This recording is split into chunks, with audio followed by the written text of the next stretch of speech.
Aku ada sertanya sebagai anak kesayangannya. Itu yang kita katakan anak tunggal Bapa. Ayat 22, Tuhan telah menciptakan aku sebagai permulaan pekerjaannya. Pada zaman purbakala aku dibentuk. Pada mula pertama sebelum bumi ada. Dalam pengakuan iman Nisia Konstantinopel, ia lahir dari Allah.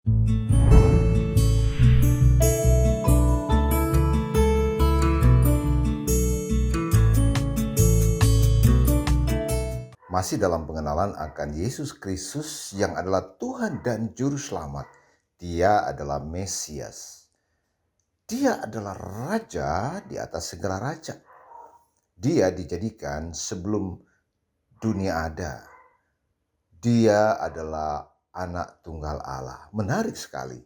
Banyak orang yang menyepelekan dia. Bahkan orang bisa mengkhianati dia. Sekali lagi, mereka yang mengkhianati dia tidak akan memiliki hidup.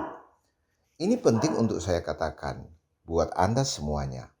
Yesus Kristus adalah Tuhan dan Juru Selamat. Imani dia.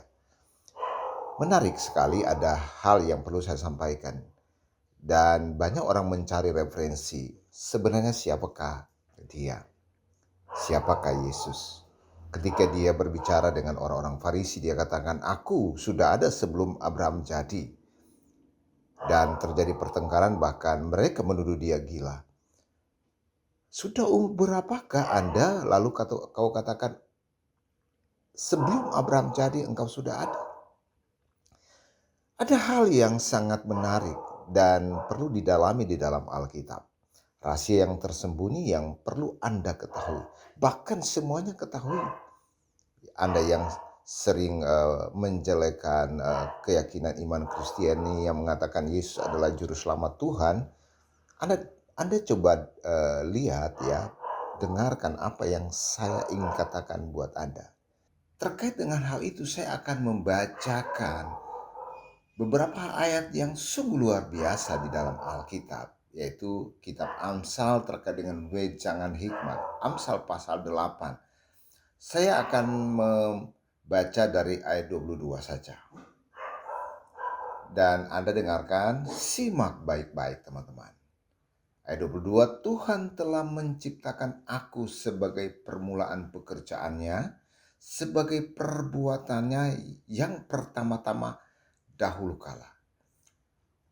Saya membuat catatan di sini agar Anda paham ini berkaitan dengan hikmat Allah. Jadi ayat 1 sampai 21 menceritakan terkait dengan hikmat Allah. Saya membacakan dari ayat 22 ya, karena ayatnya panjang ya. Pasalnya ini cukup panjang. Jadi sekali lagi, ini bicara tentang hikmat. Tuhan telah menciptakan aku, ini sebagai hikmat Allah. Kemudian pada ayat 23, sekali lagi, saya bicara tentang hikmat. Sudah pada zaman purbakala aku dibentuk, pada mula pertama sebelum bumi ada. Oke, kita lanjut ayat 24. Sebelum air samudra raya ada, aku telah lahir. Sebelum ada sumber-sumber yang syarat dengan air. Sebelum gunung-gunung tertanam dan lebih dahulu daripada bukit-bukit, aku telah lahir. Oke, semoga Anda paham. Sebelum ia membuat bumi dengan padang-padangnya atau debu dataran yang pertama, ketika ia mempersiapkan langit, aku di sana. Clear ya? Ketika ia menggaris kaki langit pada permukaan air samudra raya. Ketika ia menetapkan awan-awan di atas dan mata air samudra raya meluap dengan deras. Ketika ia menentukan batas kepada laut, supaya air jangan melanggar titahnya. Dan ketika ia menetapkan dasar-dasar bumi, aku ada sertanya sebagai anak kesayangannya. Setiap hari aku menjadi kesenangannya dan senantiasa bermain-main dengannya. Ini menarik ayat 30. Saya ulangi lagi. Aku ada sertanya sebagai anak kesayangannya. Itu yang kita katakan anak tunggal Bapa. Setiap hari aku menjadi kesenangannya dan senantiasa bermain-main di hadapannya. Wow, luar biasa ya. Ayat 31, aku bermain-main di atas muka buminya dan anak-anak manusia menjadi kesenanganku. Ya, luar biasa oleh sebab itu anak-anak, dengarkanlah aku, karena berbahagialah mereka yang memelihara jalan-jalanku. Luar biasa. Saya akhiri ya pembacaan ini di ayat 32. Saya ulangi di ayat 32, luar biasa. Oleh sebab itu, hai anak-anak, bicara tentang manusia ciptaan Tuhan, dengarkanlah aku. Aku adalah hikmat, yaitu anak tunggal Bapa. Karena berbahagialah mereka yang memelihara jalan-jalanku. Sehingga Yesus katakan, akulah jalan dan kebenaran dan hidup. Tidak ada seorang pun yang datang kepada Bapa kalau tidak melalui aku. Luar biasa. Dia dijadikan sebagai anak tunggal Bapa.